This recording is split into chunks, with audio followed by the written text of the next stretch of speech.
Okay, so we Oh, are it's recording. recording. Okay, nice. No pressure then.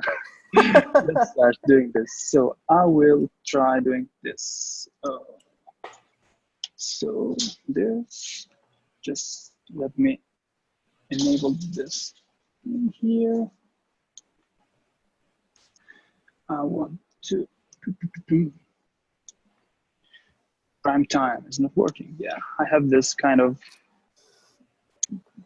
favorite things when I can drive thing, and you would see that on the screen, which may help a lot because I'm going to draw you how this is working. But Okay.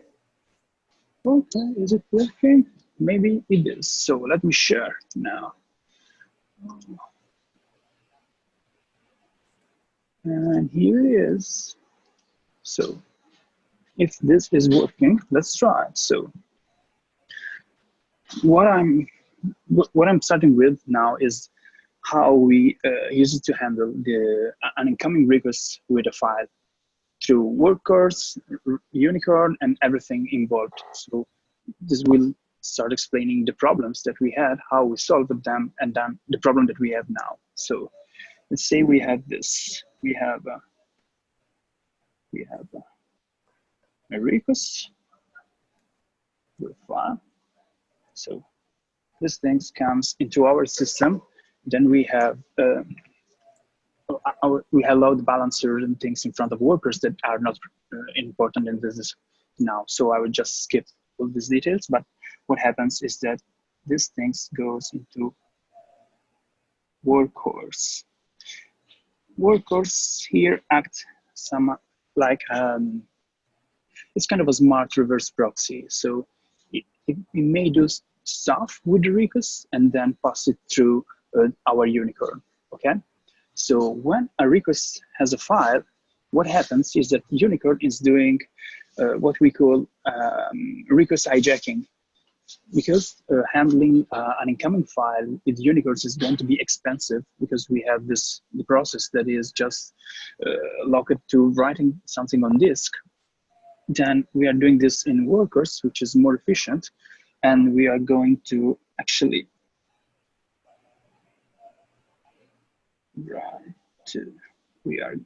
write to NFS storage. Okay, so Workers write the content of the body, only the file, to the NFS storage, and then it will add some headers to the request before sending it to Unicorn, telling where Unicorn can find this file.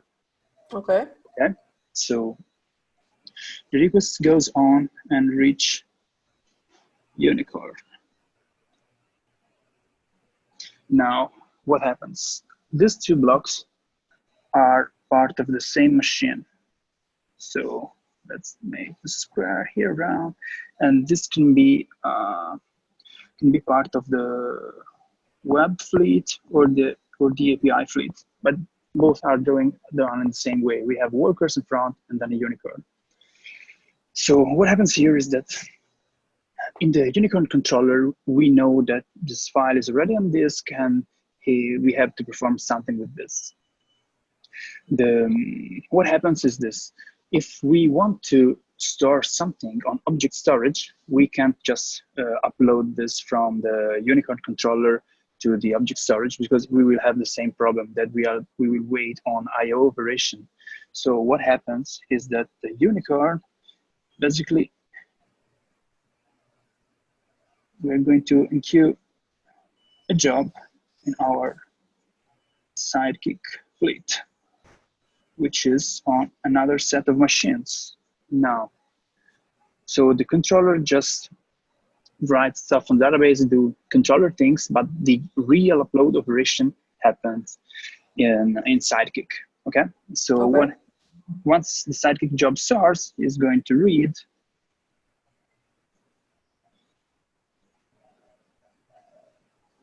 from the NFS storage and is going to write to the object storage. Now, we have a problem here. The problem is that we need NFS storage for doing this. Okay, so we need some shared drives across the fleet so that everyone is doing synchronous operation over the file system. So this was the starting point, I think 1 year ago, more or less. And this was a blocker for the Kubernetes Helm chart, because we can't use we can, but it's too complex and it's not really a cloud native. So we needed to remove the NFS storage from this mix. Okay. We changed a couple of stuff here. So if we go through this again, the changes that we have done are that Workhorse is going to write directly to the object storage. But how? This is the problem. So for now, you can imagine this, that Workhorse is going to receive a pre-signed URL from Rails. So once the request comes into Workhorse, Workhorse asks unicorns if this request is allowed without passing the content, just asking, can I upload this file somewhere? And unicorn is going to give back a pre-signed URL so that Workhorse can start uploading this file in the object storage directly. So here, instead of writing to NFS, it's going to write to object storage. Now, once this... sorry, yes? what do we use for the object storage? Like, you can use, we are using Google Cloud Storage, okay, as.com, but we support S3-like implementation. So it works on AWS, Minio, and a couple of providers out there that basically are using S3 APIs. Now, the thing is that this request reach unicorns, and instead of a local disk path, he has some path and tells him this file is already available on the object storage. But the behavior is the same. It's just where the file are stored. And this time we are not going through Sidekick, but directly in Unicorn controller, we are going to move from a temporary object storage location that was created by Workers to the final object storage location. So the final destination is reached by only when we reach the Unicorn controller. Okay. So this is very briefly what we do. There are a couple of details and a lot of problems here, because when I say we support S3-like APIs, not every S3-like APIs is equal, and this is the problem. And on top of that, we also had a very big problem that most of our clients do not send the content length with this upload request. So we don't know upfront how big the file is going to be, okay? So just another question. When you say requests with a file, like what does that mean? Like what kind of examples can you give me about this request with file? Sure, it can be uploading an artifact. So it's an API call from the runner that is just posting a binary file. It can be an API call from Maven for uploading the jar archives to our packages features, but it can also be a user on the GitLab web interface dragging an image into a discussion. Oh, okay, interesting. Okay. Thanks. So that's why I told you it can be either web or API fleet, because both can reach directly the object storage thanks to this implementation. Now, the problem that we have now is this, that Minio broke S3 compatibility. In the name of performance, they broke S3 compatibility. And so we started rethinking about what we are doing now. So let me first tell you this. Oh, I think I can stop sharing this because it's not relevant anymore. That was awesome, by the way. Great tool. I love it. Yeah, I love it too. So the thing is that what we have now is this. We, as I was telling before, not all the S3 APIs are equal. So when we started, we had in mind AWS and Google Cloud Platform. Now, as I told you, not all of our requests have content length, so we don't know content length up front. Mm-hmm. So Google allows us to start streaming content without knowing the length up front. We can use it's an encoding that I think it's chunked encoding, and so we can just start streaming, and they will save the object on the bucket in the object storage without any problem. This is not true for AWS and all the open source implementation out there, so Ceph, Minio, and other S3 providers. It's part of the API specification that the content length must be provided when we start uploading. Okay. So we had a complex situation in place, which is instead of just performing a single API call, which is put object, and you just create a put to a path of the object storage and start streaming the body of the file, we do what is called a multi-part upload. Multi-part upload is a set of API from S3 compatible storage where you actually are writing several parts, they're called parts, and you can write them with the normal put object operation. And at the end, you are telling the object storage to combine everything. So you're going to say, I want you to create a single object out of all these parts that I have already uploaded. Okay, and what we are doing here is this: that, as I told you before, when the request reach Workhorse ask Unicorn about if it's allowed to upload this file, and the API returns a set of pre-assigned URLs that Workhorse can use for uploading stuff without having the object store credential himself. Okay. So what happens is this: if Unicorns returns just one, it's not that simple.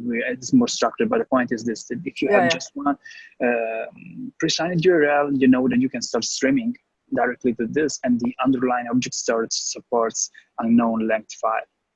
If you get a set of pre-assigned URL, you know that this is part of the multi-part upload, so you have to start reading the file in chunks. In the answer you get from Unicorn, you know you will get the size. So Workers start reading the first, let's say, 5 megabytes of the object.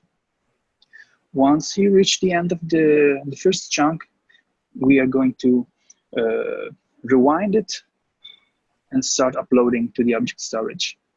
Once the first 5 megabytes, once it's uploaded, we go to the next 5 megabytes chunk and so on. So we build all the parts with the same implementation that we use for Google Cloud Storage because it's the single put object call. And at the end, we have another pre-signed request from Unicorn that allows us to complete the upload. So we're just sending all the list of the parts and all the e-tag headers that AWS or the object storage gave us in return for each upload. So after this call is completed, the file has reached this final destination, and we can pass the control to Unicorn and say, please finalize this upload, and then Unicorns will move it to the final destination. Okay. So this is the thing that we have. Now, when we implemented this, we had some constraint that we had to respect. We didn't want to store the file on disk. We didn't want to read all the file in memory because we may have several requests, and so we're going to use a lot of memory, but also artifacts, for instance, can be bigger. So you can have 1 gigabyte artifacts and say, yeah, I don't want to either store it on disk or store it on RAM. I just want to, as long as I read it from the incoming request, I want to write it directly on the object storage. So this was the request that we have. And the point is that while we read it, we are computing the MD5 hashes of everything that that goes through Workhorse. And this was helpful because the ETAG header that we received back from Google Cloud Storage or AWS or whatever implementation out there was exactly the MD5 hash of the file that they received. So we had a step at the end where we were matching our side, the MD5 that we computed during the upload with the MD5 headers that was computed by the object storage implementation. If they were not the same, we say, okay, something went wrong, so we're going to abort all the procedure, delete everything, and give back an error to the client that is uploading something. So, and this is the fine part. The complex part is that this is true for a put object request, but it's not true for a complete multi-part request. So once you ask, so the point is that the ETAG of a file uploaded with a single request is going to be the MD5 of that file. But if it was built later just by a multi-part request, it was compounded by several parts, it will not be. It will be something else. And here we made the first mistake. We found our reverse engineered implementation of this algorithm and we implemented it in Workhorse so that we could still check that also the final part was completed, because it was kind of based on the all the MD5 of all the parts was kind of the hash of the hashes, something like this. So it was still reasonable. Now, a lot of information, but yeah. What happened is that Minio decided to, by default, no longer give you back the MD5 of the upload in the ETAG header, regardless of this being a multi-part request or a single upload. So as you can imagine, we are checking this value at the end of the upload, and so we are failing all the uploads on Minio right now. God. Yeah. So right now it is not working. I mean, Minio has when they broke it, because they broke it, they added a compatibility flag, so you can run Minio with -- compat and it will be backward compatible, not backward, S3 compatible, fully S3 compatible. So it will still work in that case. But this is a good opportunity to just rethink about what we did in the first iteration over this and make it more resilient, because we can't remove the check, because it's the only check that we have now. It's the only integrity check that we have. So we had to think a bit better about this. So this is the long story. And now, do you have a question? Nope, not right now. Okay, so I will go through some merge requests. I'll try to, I hope we can make this consumable, because yeah, you don't know the code base and is also a very small part of this, but maybe it will make sense with the story that I told you. Okay. So this is the merge request, is the Workhorse 398, and it's about removing the ETAG check on the multi-part upload to object storage, basically. He gives a bit of context and when Minio broke it, the backward compatibility and things like that. We discussed a lot about what was the right thing to do. Here we are in some kind of a middle ground, and then we moved discussing this to an issue. So I will just go through the merge requests so that you will see the file that handled this kind of this operation. But all the discussion now is happening on the issues because it's a bit more than this. So we need to work this a bit more. So the thing is, so actually Can you zoom a little bit, please? Yeah, let me. Maybe if I do something like this. No, it's. Yeah, that is better. Oh yeah, because it's about the ratio of the screen. So yeah, I will start with something that actually makes sense, like this. No, I mean just going through the files in random order. That doesn't help. So I will try to make some sense out of it. So I will start with this internal object stored multipart. Okay. So this is the file that is uploading the multipart. So it's breaking in chunks and doing the final code. So maybe we can have a bit more. Yeah, exactly. So the thing is, I don't want to go in too much in detail, but yeah, here we have a loop. And for each part, we are going to read just as much as a part size and just read and upload one part. So we are going in loop. We read and upload one chunk at a time. And once we have done, we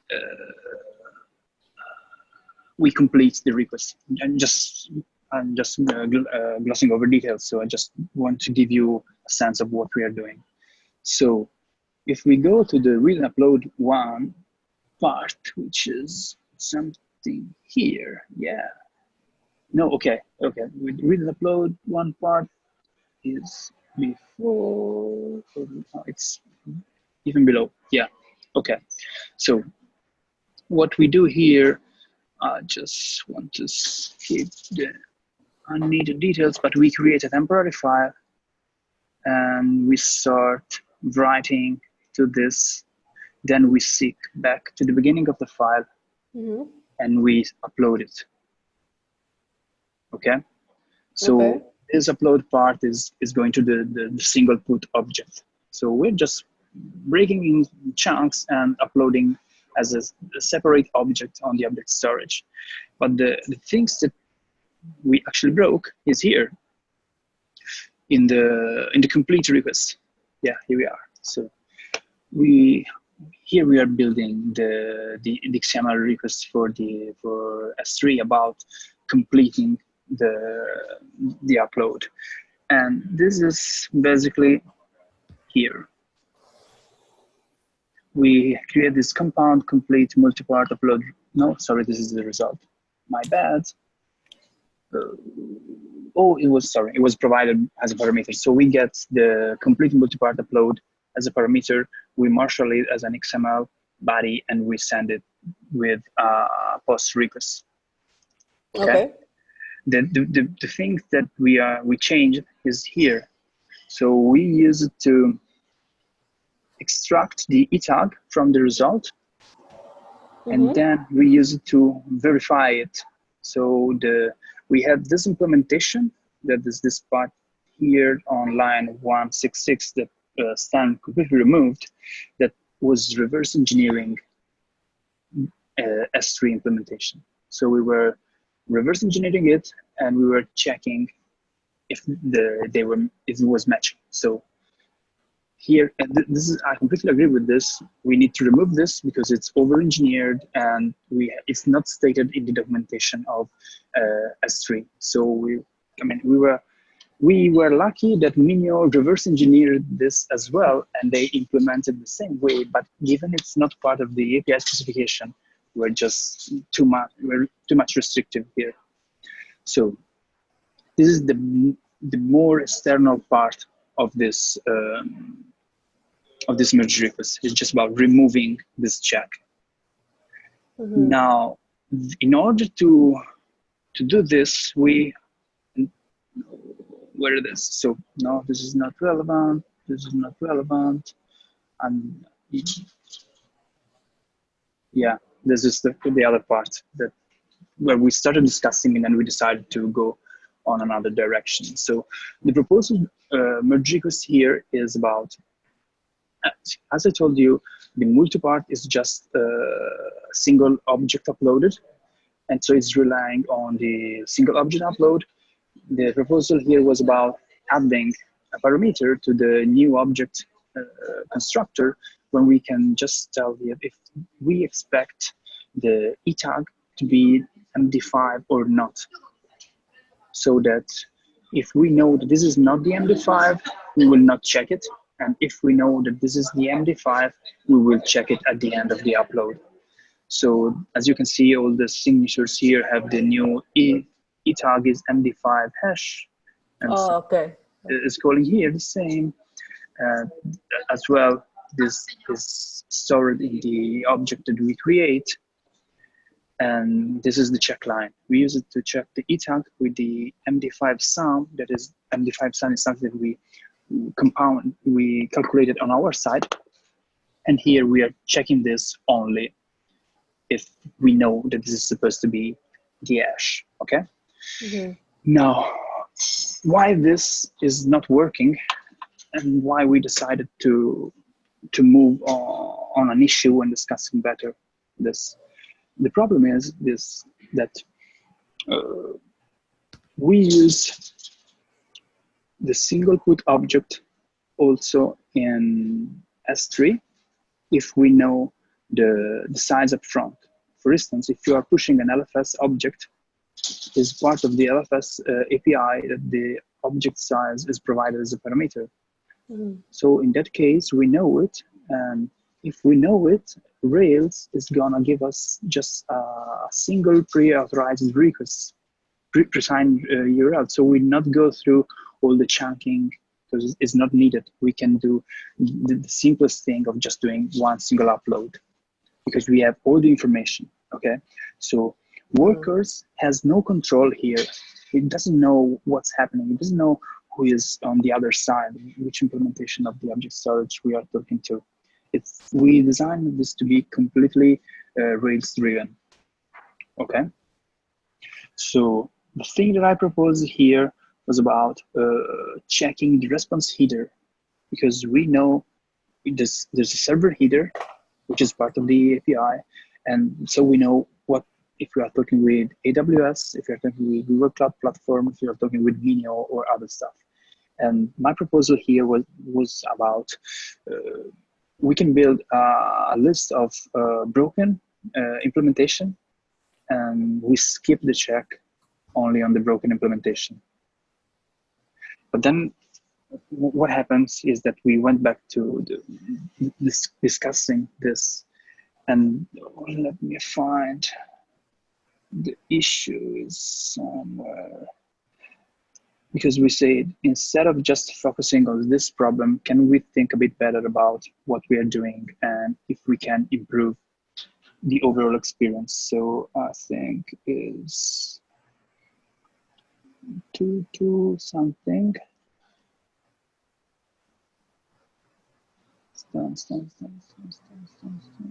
Yeah, 2.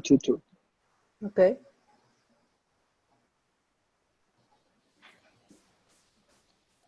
Okay, now, final part of the story. All the implementation, all the object storage implementation support the opposite workflow.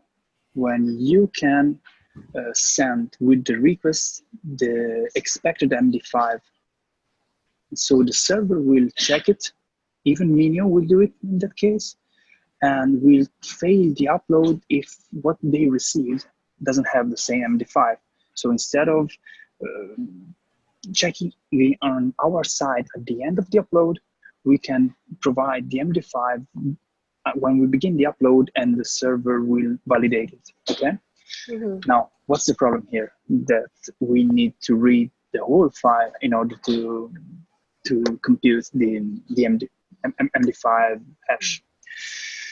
So there's a lot of discussion here. Maybe you can read it, but the point is, we kind of agreed on this, that we are already, in the context of the multi-part upload, we are already reading part of the file, seeking back, and uploading. So in that context, we can just send the MD5 hash because we already have it. And actually, there's a patch here proposed by Jakob that is doing this more or less, because as I told you, this read and upload one part, is actually creating an MD5 hasher. Mm-hmm. So yeah, I'll show you some of this, and maybe will not make that much sense now, but it can be helpful.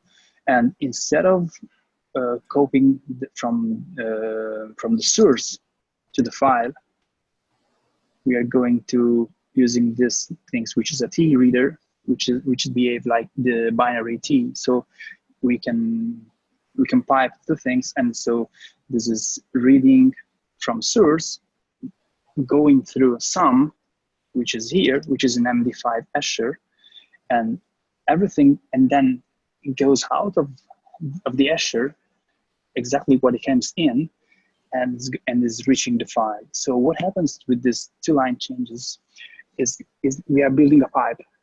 So instead of reading from the source and writing to the file, we're reading from the source through an MD5 hasher, but what goes out from the MD5 hasher is still the source file, so we can copy the content to the destination. But at the end of the copy, we can ask the sum object to give us the MD5 hash, what he found in between. So it is kind of calculating that on the fly, right?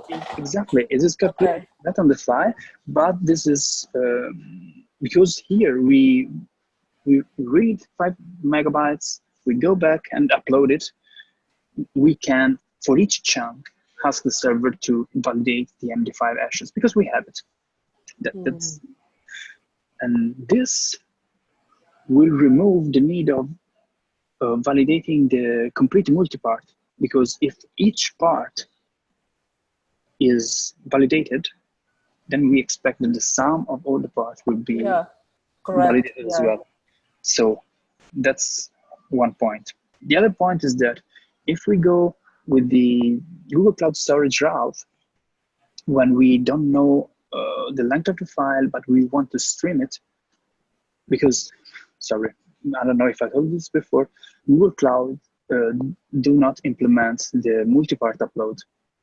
So we can't just say, okay, we're going to use the multi-part also on Google Cloud Storage, even if it's not needed, so that we have a single implementation. No, they don't support it. So we need to still do the single put object operation. But in that case, we can validate at the end, because we know that Google Cloud Storage in his documentation tells us that the E tag will be the MD5 of the content. Mm-hmm. So we still have two slightly different implementation, but it's already the case. The problem was if we started needing the third implementation for Minio. But going this route, we will just keep only two implementation: Google Cloud Storage and all the S3 compatible APIs. Where is the problem here? There is a big problem. As I told you before, when we ask Workhorse ask Unicorn to validate and upload, it will provide us a set of pre-signed URL that we can use without knowing the object storage credentials. But this pre-signed URL they have the headers of the request are coded into it. So if we want to add some new headers, this will not be a valid pre-signed URL. Because part of the signature include the hash of the headers. Yeah, so it is going to be modified. Yeah, so the thing is that we have two options here that we are discussing. One is to move object storage credential also to Workhorse, so that Workhorse can pre-sign himself the URL on the spot. When he has the MD5 headers that he already calculated it, he can say, now pre-sign me an URL for this request with this header, so that we can keep the old implementation just adding a function call to getting the Are you there?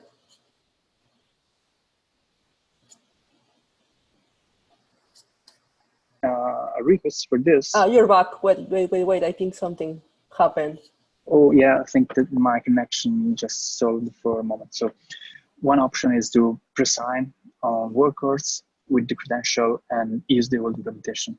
The other option is to, instead of doing only an authorization request to Unicorn, asking for a set of presigning URL, we can create an API call when we say, can you presign me another request with this headers, so that we have the MD5s, we calculated it on Workers, and we ask Unicorn to presign an URL so that we can upload it.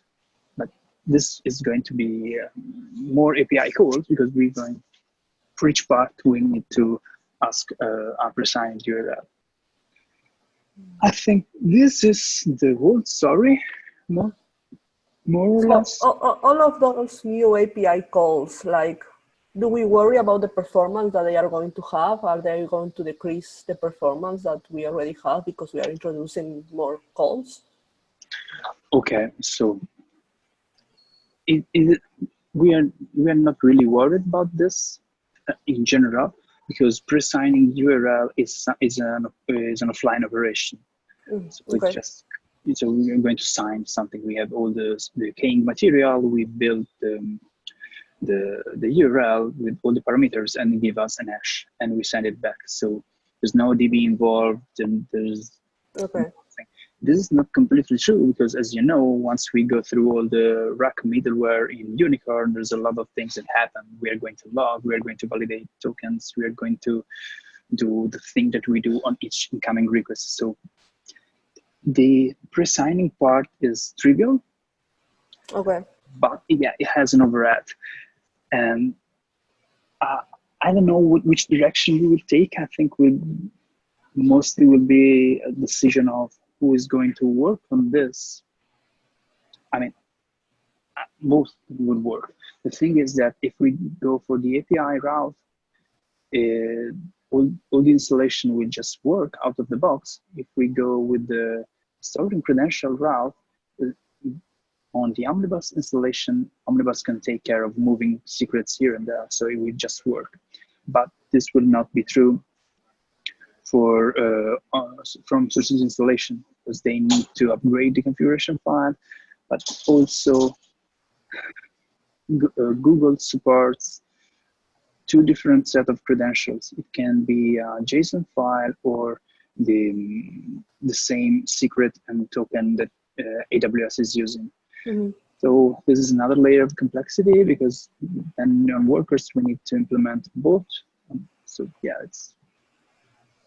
this is more or less the story. Okay. Does this make sense? I just overwhelmed you with. No, it made sense. I think it was nice to see like the big picture of how everything is working. But yeah, I understand that. Thanks. Okay, so I hope it helped. I mean, now if something happens to me, I'm not the only one that knows this. Okay. Yeah, we also have the recording, so yeah, something may also happen to you, but we still have the recording. So. Okay, that's nice. No pressure. Okay, we went a bit over time, but it was still not that much. So I think it's fine. We also have problems with the recording at the beginning. So thank you, Myra, and see you later. Okay, well, thank you, Alessio. Thanks for your time. Bye. Bye.